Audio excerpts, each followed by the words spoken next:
Hello everyone, this is Pratibha Pandit from St. Andrews Institute of Technology and Management, Farrukhnagar, Gurugram. I'm ready to presenting a lecture on stability of slope, Unit 1. This is my lecture number 16 in geotechnology.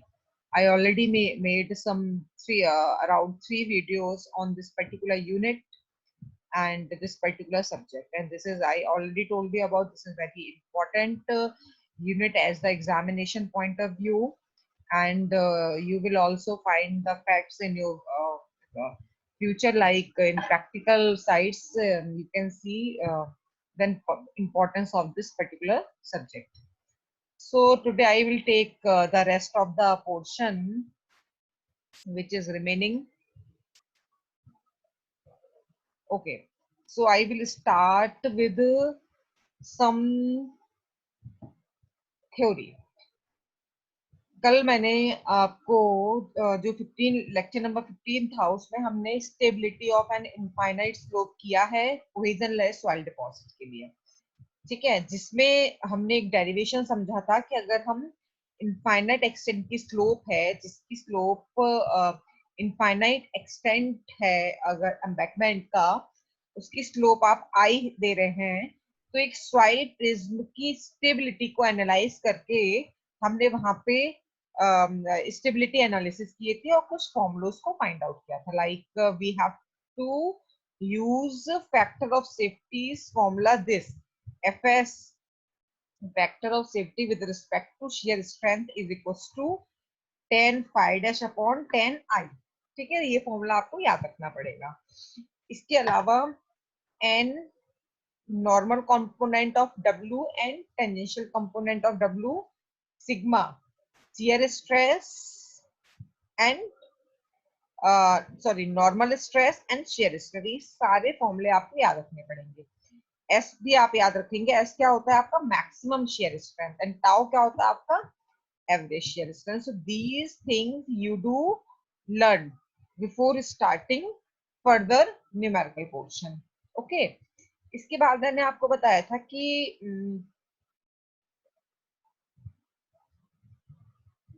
Submerge soil के लिए आपको क्या factor of safety का use करना है। Steady seepage along the slope के लिए आपको एफ का क्या फॉर्मूला यूज करना है, वो है आपका ये आप डायरेक्टली याद करेंगे। किस केस के लिए?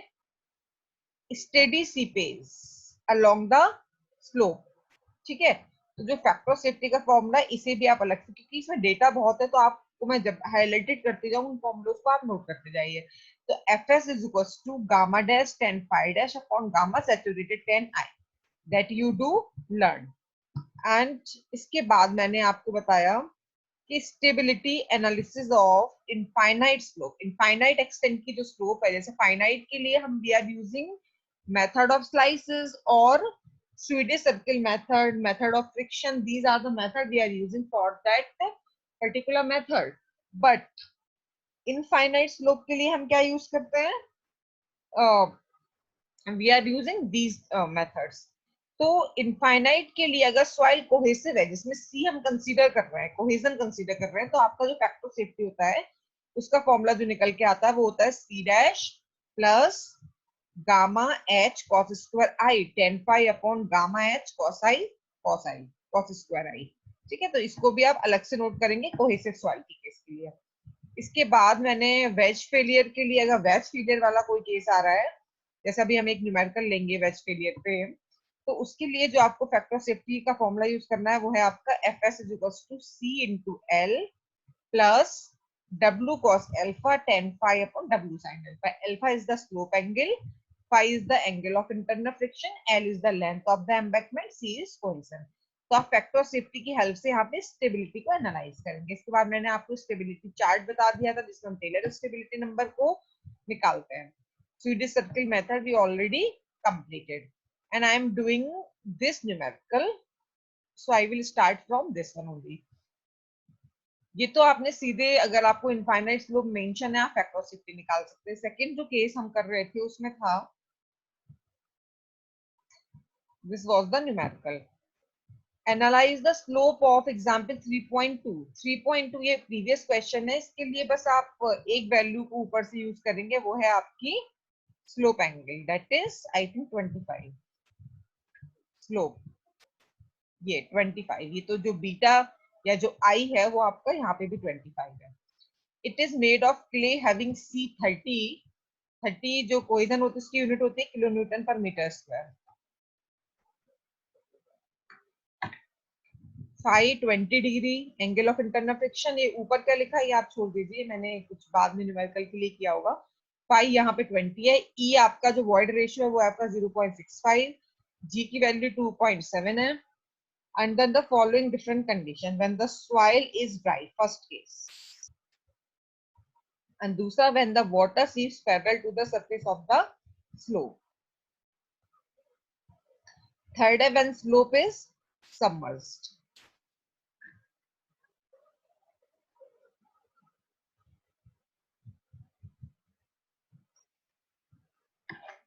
ठीक है,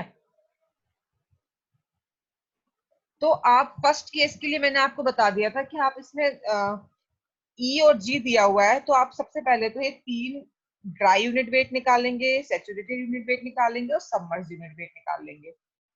ये मैंने फॉर्मूले लगा दिए,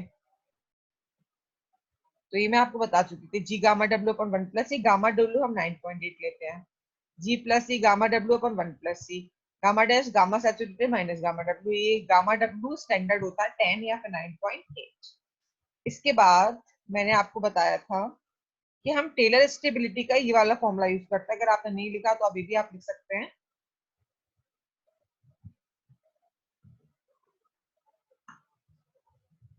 कि S N is equal to C upon gamma H c is equal to cos square beta bracket में 10 बीटा माइनस 10।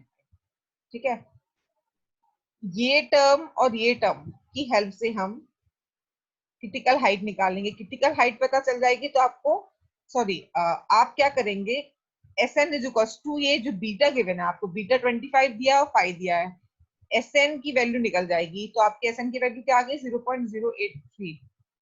फिर आपने इस टर्म मतलब आप S N is equal to C upon gamma H c use कर लेंगे। S N आप क्या यूज करेंगे 0.083, तो यहाँ से क्रिटिकल हाइट निकल जाएगी। मतलब आपने क्या यूज किया है, S N is equal to C upon gamma H c, तो एच सी आपकी क्रिटिकल हाइट आ जाएगी। ठीक है, तो ये आपको क्रिटिकल हाइट पता चल गई है।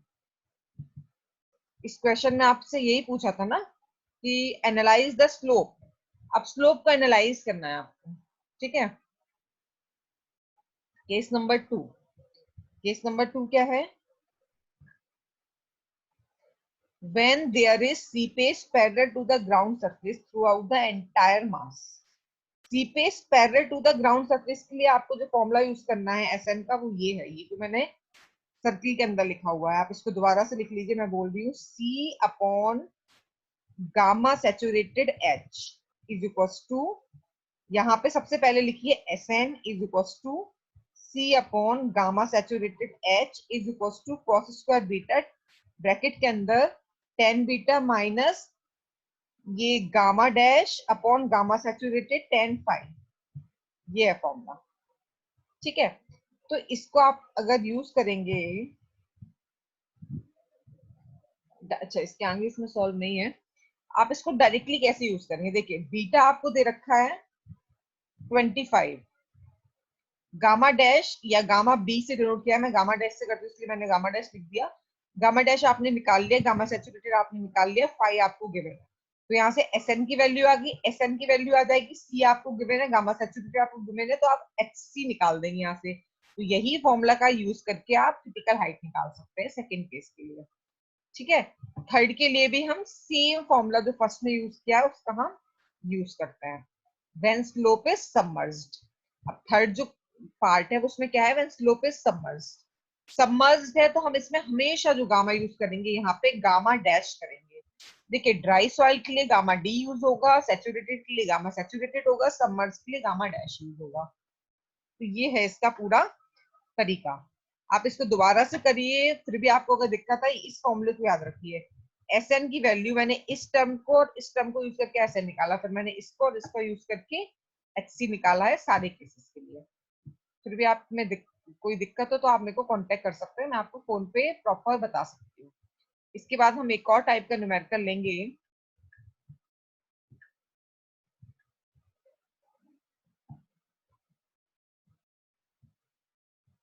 जस्ट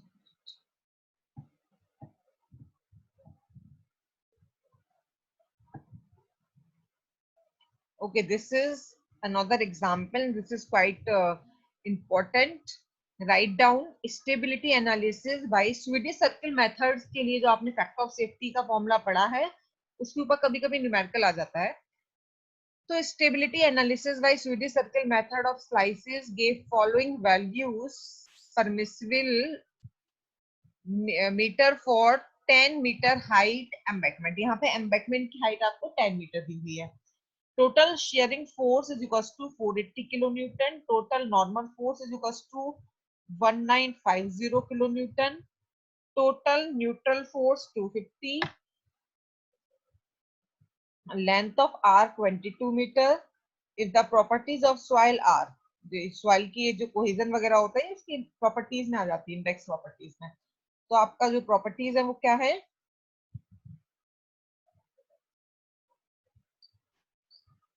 सी 24/5 से calculate the factor of safety with respect to shear strength. अगर इस टर्म्स में आपकी चीजें दी हुई हैं, टोटल शेयरिंग फोर्स को हम समीशन ऑफ टी से डिनोट करते हैं। वेट का कंपोनेंट था टेंजेंशियल कंपोनेंट, डायरेक्टली इसकी वैल्यू गिवन है। Total normal force summation of N, ये आ गया। टोटल न्यूट्रल फोर्स 250, ठीक है। Length of the arc L, c and five. सीधे फैक्टर ऑफ सेफ्टी का आप ये फॉर्मूला भी लिख लीजिए। उसी फॉर्मूले को सिंप्लीफाई करके हमने आगे लिखा है, क्योंकि उसमें हम एन और टी की वैल्यू डब्ल्यू कॉस अल्फा और डब्ल्यू साइन अल्फा के टर्म्स में लिखते हैं। इसमें हम सीधा ये फॉर्मूला यूज करेंगे, F is equals to C L. ये कहां से आया?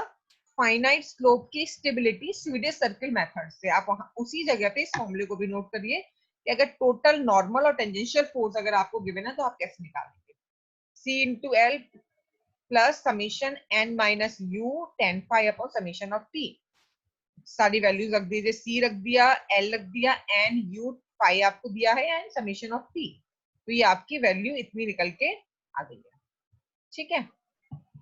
तो इस तरीके से हम ये 1.47 आंसर हो जाएगा, which is greater than of 1, then the slope is stable. Embankment have the stable condition on this particular height. मतलब इतनी हाइट का 10 मीटर हाइट का आप एम्बैकमेंट बना रहे हैं तो भी उसकी स्टेबिलिटी सॉइल एम्बैकमेंट में स्टेबल है, ठीक है। अगर फैक्टर ऑफ सेफ्टी की वैल्यू 1 से कम आती है तो यहाँ पे एस बाई टाउ, मतलब एस कम है आपका टाउ से, तो फैक्टर ऑफ सेफ्टी 1 से कम हो जाएगा, तो वहां पे अनस्टेबल स्लोप हो जाएगी। इक्वल्स टू 1 होगा तो जस्ट स्टेबल हो जाएगी। तो इस टाइप के न्यूमेरिकल भी आपको करने हैं, इसको आप नोट कर लीजिए और यहाँ पे लिख दीजिए it is greater than of 1 then stable condition. Okay, so guys, these are the types of numerical which are very important as the examination point of view. I already take almost all the topics of this unit and I am just summarize the little bit portion also. देखिए इसमें stability of slope में हमने क्या पढ़ा है कि मैं थोड़ा थोड़ा रिवाइज भी करा देती हूँ, जिससे कि एक सीक्वेंस बना रहा है और आप कैसे पढ़ना है आपको समझ में आए। नेचुरल और मैनमेड दो टाइप की स्लोप आपको पढ़नी है। इसमें फिर आपने स्लोप को फर्दर नेचुरली और आर्टिफिशियली अगर आप क्लासिफाई करेंगे तो होती है finite slope and finite slope, ठीक है। थोड़ा सा एक सेकेंड, ये आप पढ़ चुके हैं, ये बहुत ही अच्छे नोट्स हैं, इससे भी आप लिख सकते हैं। फेलियर फेलियर ऑफ स्लोप के लिए क्या क्या रिस्पॉन्सिबल फोर्सेस होते हैं? ग्रेविटेशनल फोर्स, ठीक है, force due to seepage of water, erosion of surface of slope due to flowing water,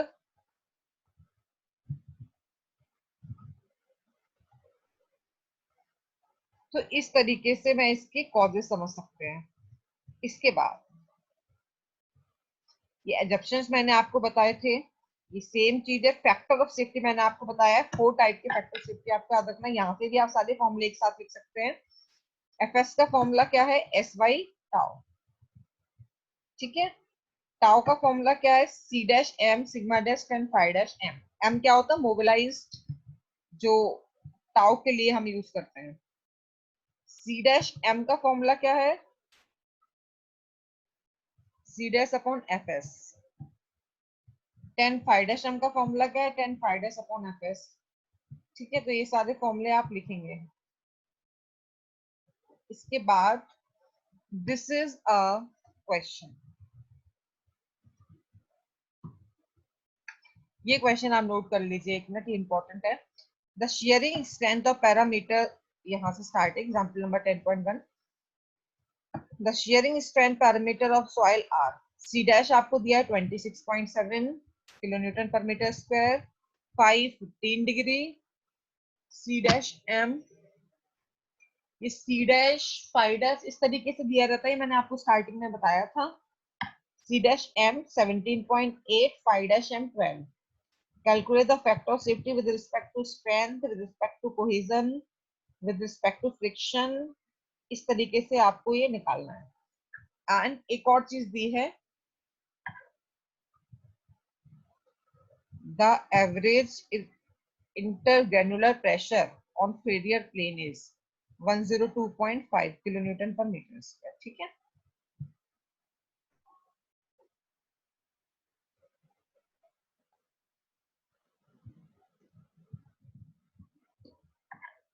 देखिए आपने यहाँ फॉर्मूला लगाया S equals to C plus sigma tan five.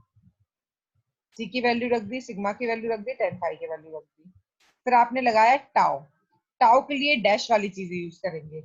Tau is equal to C dash M, sigma same है plus sigma tan phi dash M. तो tau की value आ गई, tau क्या है, average value of mobilised shearing resistance, और ये क्या है, average value of shearing resistance. ठीक है, फिर आप फैक्टर ऑफ सेफ्टी निकालेंगे।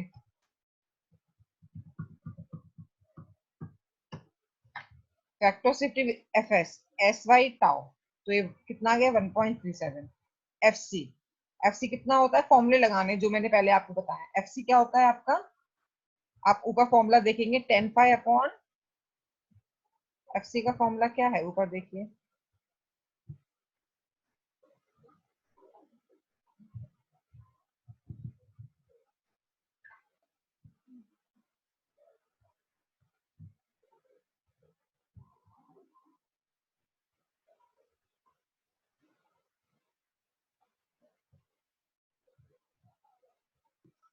एफ सी होता है आपका C dash upon C dash M. तो आपने एफ सी निकाल दिया। एफ आई क्या होता है, tan phi dash upon tan phi dash M. तो इस तरीके से सारे फैक्टर ऑफ सेफ्टी आप निकाल सकते हैं। ठीक है, ये फैक्टर ऑफ सेफ्टी वाला क्वेश्चन भी बहुत इंपॉर्टेंट है, तो आप इस तरीके से इसको नोट कर लीजिए।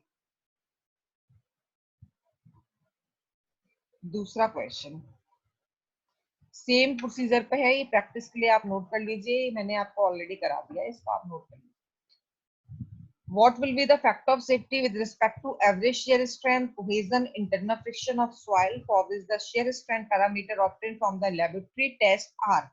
देखिए लेबोरेटरी टेस्ट से जो डेटा है वो C dash M phi dash, expected mobilise shearing resistance वाले एम से डिनोट करते हैं, उनको भी हम डिनोट करेंगे। सिग्मा की वैल्यू यहाँ पे क्या दी है, 110 इफेक्टिव प्रेशर। तो आपके सारे फैक्टर ऑफ सेफ्टी निकालने हैं, ये आप नोट कर लीजिए, फॉर्मूले की हेल्प से इसको सॉल्व करना है। सबसे पहले आपने एस निकाला, C plus sigma tan phi, फिर आपने टाउ निकाला, C dash M plus sigma tan phi dash M. Factor of safety with respect to shear strength S Y tau. Factor of safety with respect to cohesion C dash M upon C dash M. Friction tan phi upon tan phi dash M. And factor of safety with respect to height, इसका होता है F H की value F C के बराबर होती है, F I is equal to 1। ये यहाँ तक इस कंडीशन को याद रखेंगे। तो ये फैक्टर ऑफ सेफ्टी वाले न्यूमेरिकल हो गए। इसके बाद जो मैंने आपको डेरिवेशन कराया था, stability analysis of infinite slope in sand, उस डेरिवेशन को आप यहाँ से भी नोट कर सकते हैं, सेम है। इसके लिए मैं ये दूसरे नोट्स भी दिखा देती हूँ, मैंने ये आपको ऑलरेडी कराया हुआ है।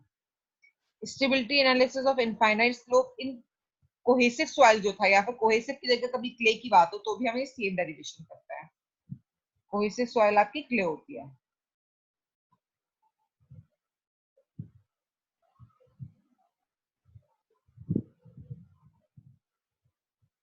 इसके अलावा ये जो मैंने आपको अभी न्यूमेरिकल कराया है, ये भी इसमें प्रॉपर सॉल्व है।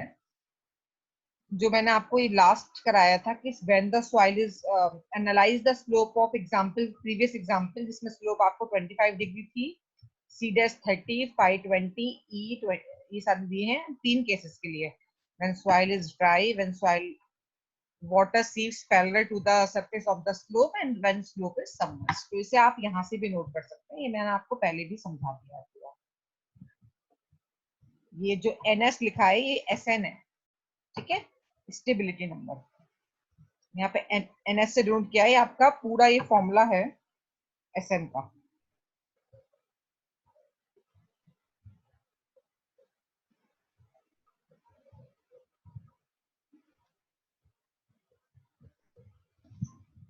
इसके बाद स्टेबिलिटी एनालिसिस फाइनाइट स्लोप के लिए हम लोग मेथड ऑफ स्लाइसिस का यूज करते हैं।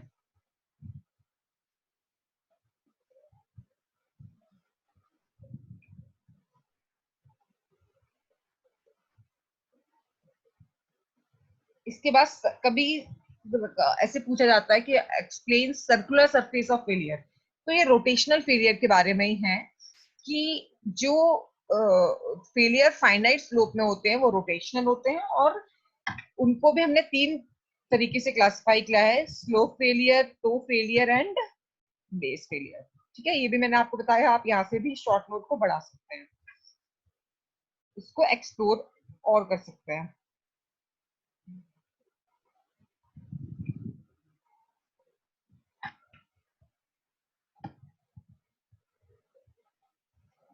इसके बाद guys I will take friction circle method in my next video, because this will take more time. I think complete half an hour it will take. So I suggest you just prepared all the topics till now which I discussed with you, and let me know if you are facing any type of doubt and problem, because I did not get any one comment and message with from you. So if you are facing any problem, then please let me know.